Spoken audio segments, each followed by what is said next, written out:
সম্মানিত হাজরিন, আল্লাহ সুবহানাহু ওয়া তাআলা সূরা আর রহমানের মধ্যে বলে দিলেন, প্রথমেই আল্লাহ পাক নিজের নাম দিয়ে শুরু করলেন। যে কোনো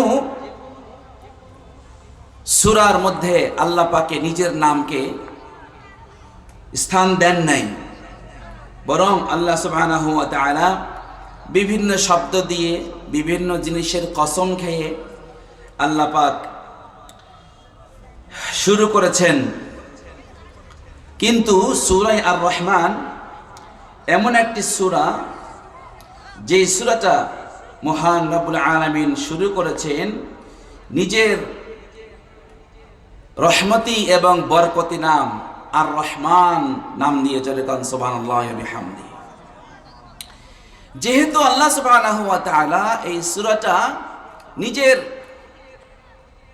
নিয়ম বিভিন্ন সূরার ভিতরে বিভিন্ন শব্দ দিয়ে শুরু করাকে পরিত্যাগ করে নিজের নাম গ্রহণ করেছেন, এতেই বোঝা যায় এই সূরার গুরুত্ব, মাহাত্ম্য এবং এখানে যা বর্ণনা করা হয়েছে তা অন্যান্য সূরা থেকে একটু ভিন্ন রকম হবে।